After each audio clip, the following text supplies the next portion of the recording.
Have you ever felt like no matter how much you achieve or how many things you buy, there's still this gnawing feeling of emptiness inside?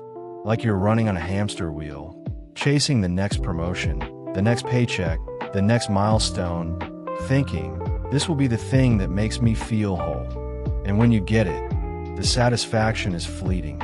You're left with the same question. Is this all there is? What if the problem isn't what you're chasing, but how you're defining the finish line? Before we dive into that, if you're tired of the noise and you're looking for deeper conversations about mindset, purpose, and building a life that actually feels good, hit that subscribe button. Join this community so you don't miss out on future deep dives. Now let's get into it. Let's be honest with each other. Most of us are operating from a place of lack. We see the world as a finite pie. If someone else gets a bigger slice, that means less for us. We obsess over our bank accounts, feeling the weight of bills, scrolling through social media, looking at everyone else's highlight reels, and feeling like we're falling behind. We lie awake at night, anxious about the future, turning our careers, relationships, and lives into a constant struggle for survival. We believe that success is a product of hard, grueling work, grinding until we drop, because that's the only way to secure our piece of the pie. It's exhausting, isn't it? That feeling of grasping, clinging, and never having quite enough. It's a scarcity mindset, and it's suffocating.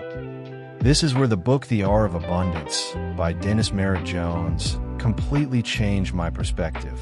Jones argues that the problem is that most of us are looking in the wrong places. True abundance isn't about the size of your bank account. It's a state of wholeness. It's about recognizing that at your core, you are enough. Jones states that whether we're striving for a new job, more money, or a better relationship, we are ultimately seeking the same things: freedom, inner peace, and a life filled with purpose and meaning. That abundance isn't a destination, it's a way of being. It's the ability to feel a sense of fullness and gratitude for what you have right now, while still aspiring for more. It's shifting from a mindset of, I need to get to a mindset of I am. So, how do we actually live this? How do we get there? This brings us to the first practical principle I want to share, which is eloquently described in Deepak Chopra's The 7 Spiritual Laws of Success, the law of giving and receiving. Chopra teaches that the universe operates through dynamic exchange. Stagnant energy is dead energy. Think of it like breathing. If you only inhale and never exhale, you'll suffocate. The same is true for wealth, love, and kindness. If we hold on tightly to our money, fearing to spend it or share it, we choke its flow. The act of giving, not just money but time, a compliment, a flower, an act of service, sets a powerful energy in motion. That it's a declaration to the universe that you have enough. And because you have enough, you can give. This creates space for you to receive. Imagine a farmer who hoards all his best seeds, refusing to plant them. He will never have a harvest. But the one who plants generously, trusting the process, reaps the reward. The intention to create happiness for the giver and receiver is the core of this energy. The second principle is the law of least effort. Now, this might sound counterintuitive. We're taught to hustle, to grind, to force things to happen. But nature functions with effortless ease. Grass doesn't strain to grow.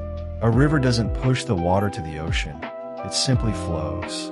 Chopra explains that when our actions are motivated by love rather than ego, we operate with the highest efficiency. This doesn't mean you don't work hard. It means you stop wasting energy on worry, resistance, and trying to control everything. It's about acceptance, accepting people and situations as they are, and then taking responsibility, which means not blaming, but responding creatively to your circumstances. The third principle is the law of intention and desire. Chopra states that inherent in every intention is the mechanics for its fulfillment. But here's the twist. You have to be detached from the outcome. You can't be desperate. You set your intention with clarity and focus. You release it into the field of pure potentiality, and you trust the universe to handle the details. It's like planting a seed and watering it, but letting go of the timeline. You don't dig it up every day to see if it's growing. You have faith.